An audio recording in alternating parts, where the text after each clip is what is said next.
Welcome back to the 2025 APAICS Energy and Commerce Summit. I'm Tania, Laden, Vice President of Development and External Affairs. Our next panel is a fireside chat with the President and CEO of the Natural Resources Defense Council, Manish Bapna.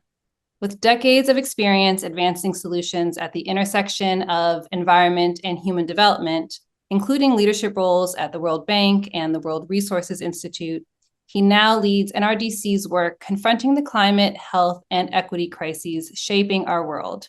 Welcome, Manish, to the APAICS Energy and Commerce Summit. Delighted to be here, Tania. So let's jump into it. Why is advancing clean energy so important right now? I mean, when you think about some of the big challenges facing the American public, clean energy is central to so many of those issues.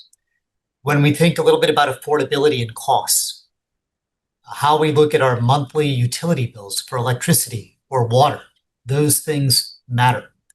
When we think a little bit about what it means to have a more dynamic economy that can create jobs and stimulate innovation for the technologies of tomorrow, clean energy matters. And when we think a little bit about clean air, clean water, public health, healthcare costs, clean energy matters. And so it is so central to how to lower costs for people, how to create a more dynamic economy, and how to actually protect health, people's health. And it does so in a way that, fortunately, is actually a lot cheaper than the alternatives. One of the things that's changed dramatically over the past 10 years is the cost of clean energy. Whether or not you subsidize clean energy, most clean energy technologies are cheaper than fossil-based technologies today. And they're quicker to deploy. And what is quite important to note is we're living in this extraordinary moment where demand for electricity, demand for energy is actually increasing. And in a world where demand for electricity is increasing, the cheapest, the quickest forms of energy should be supported. And that is solar, that is wind, that is storage, that is efficiency. And that's the moment we're in today. Thank you. Thanks for breaking that down and making a very compelling case. Before we go any further, I think a lot of folks in our audience are curious, how did you find yourself working in the clean energy space? Well, kind of an interesting story. I started my career, focused actually on poverty issues and inequality issues globally, and spent a lot of time, as you noted, I was at the World Bank for quite some time working in Asia. And at that time, a couple of things. I mean, it really became apparent to me that if you're serious about dealing with poverty issues, you have to tackle environmental or sustainability issues. Two of my uncles both suffered quite severely from air pollution, from toxicity, from industrial pollution. And it was a very, very visible manifestation that if you want to kind of improve people's lives, you got to tackle environmental issues. And the same is true here in the United States. So one of the big things that came to me was how off track the United States was in actually tackling the climate crisis, promoting clean energy.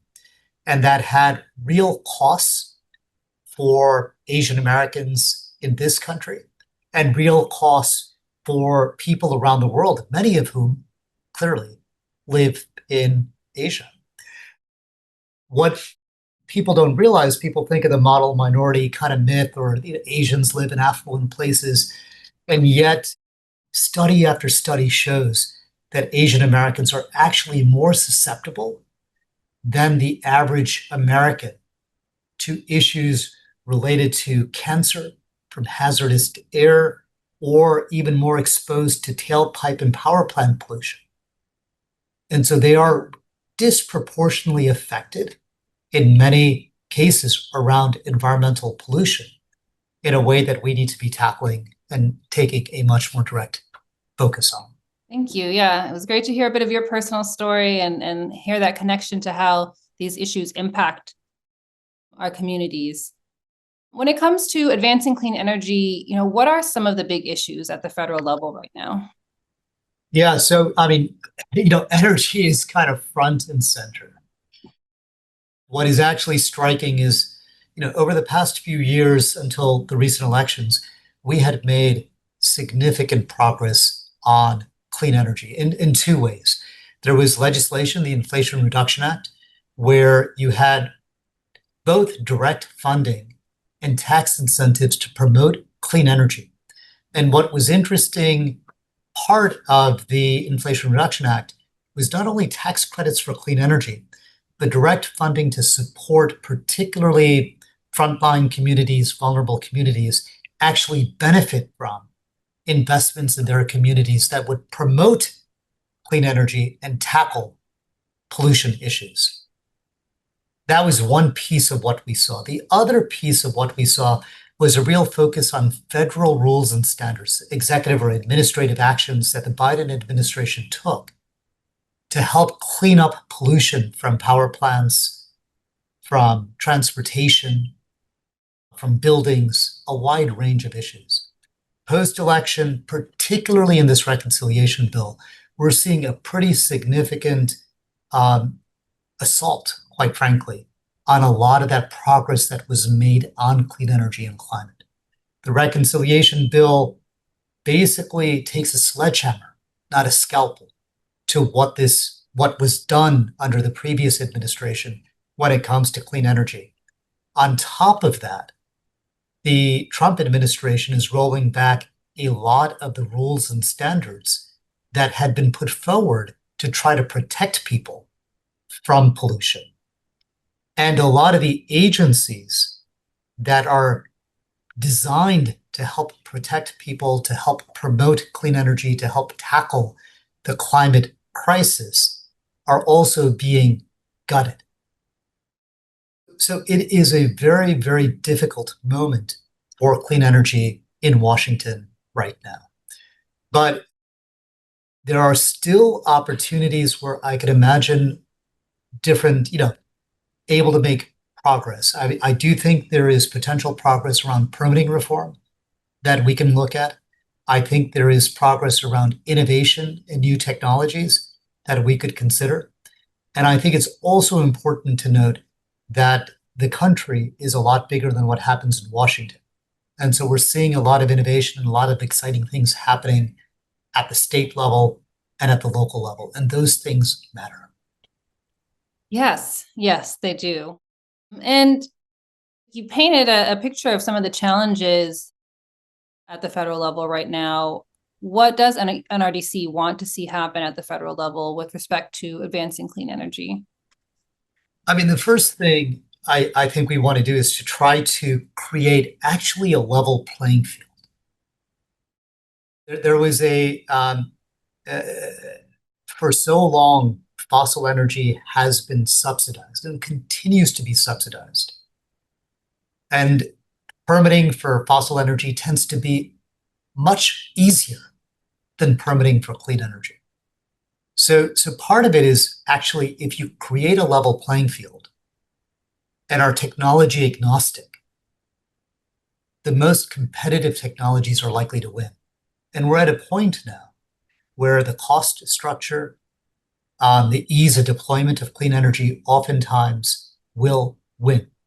And at a moment where we are seeing increasing demand for electricity, the last thing we want to do is impede any technology that can help respond to that demand. So what we would like to see is a more level playing field in terms of support for different technologies, recognizing that earlier stage technologies that also clean up the environment should be supported. We want to see permitting reform that allows clean energy technologies to be built. We need to see also some reforms in transmission. One of the big challenges we have with the energy sector is that the transmission, the grid that we have in this country is pretty dumb. It was built kind of for the last century, not for this century. There's been very limited investment made in making the grid smart and more fit for purpose for today's energy system. And so I think there's an opportunity to see some real investments and some real progress on transmission as well as permitting.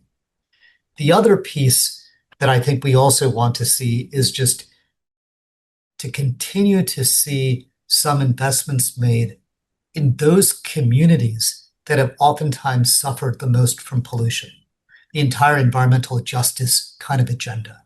A lot of these communities that include Asian American, Native, Hawaiian, and Pacific Islander communities have been oftentimes in the crosshairs of a lot of big, dirty plants. And one of the things that we want to do is not only to shift towards a more clean energy future, but a more inclusive clean energy future by making sure that some of these communities aren't the place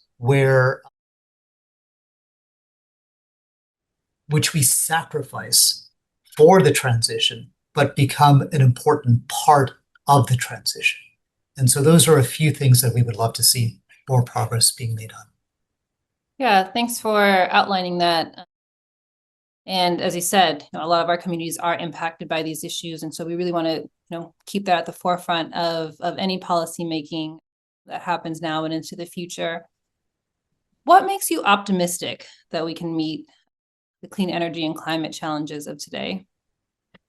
It's kind of, when you think about where the conversation was 10 or 15 years ago, what is different today, the economics are completely different. Solar, wind, I mean, these technologies were considered niche and expensive.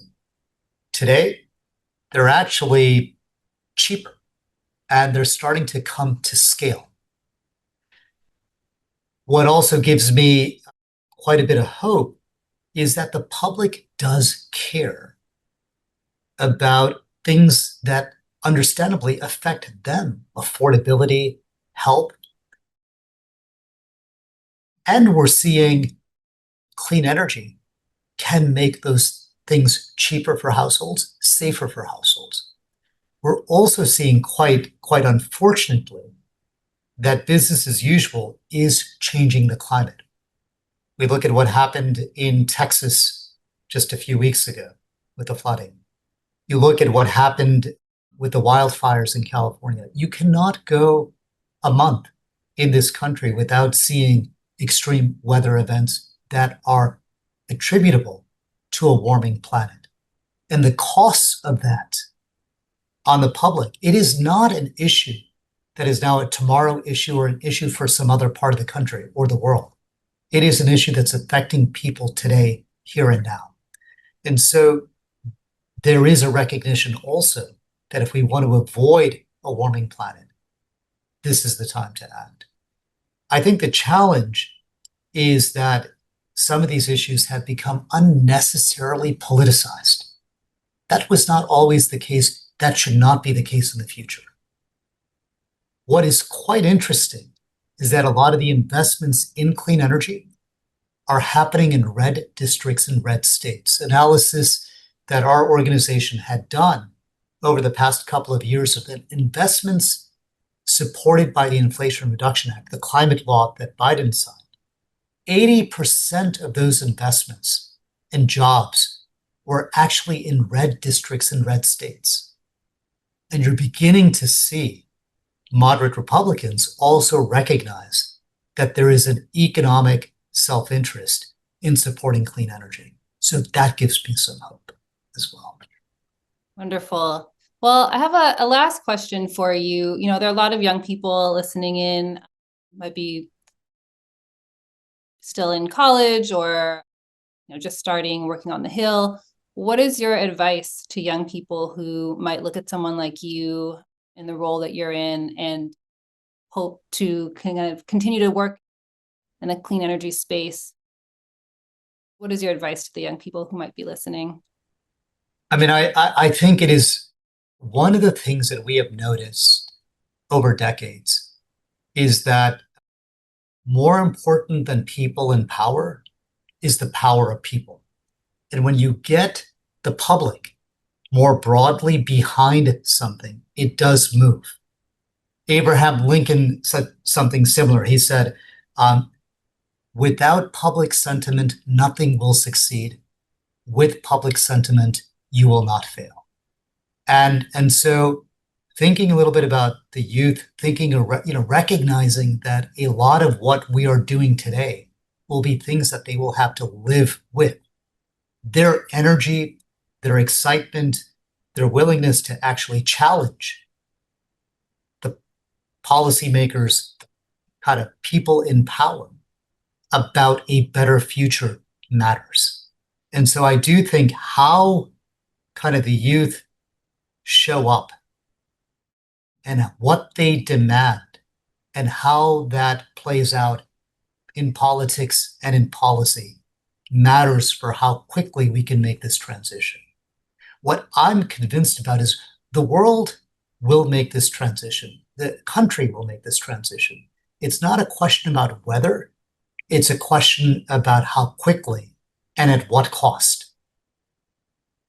And for those that are either young or those vulnerable, those kind of more kind of minority communities in this country, we have a stake in an accelerated transition. And that is why we should be leaning into this issue at this moment and trying to actually create a more inclusive, a cleaner, a more vibrant energy future. Thank you. I think that's great advice to end on. So thank you, Manish, so much for sharing your insights with our audience. I'd also like to thank the NRDC for partnering with us on our Energy and Commerce Summit. And thank you all for joining us. Please stick around for our next panel, should be starting shortly. Thank you. Thank you. Delighted to be with you.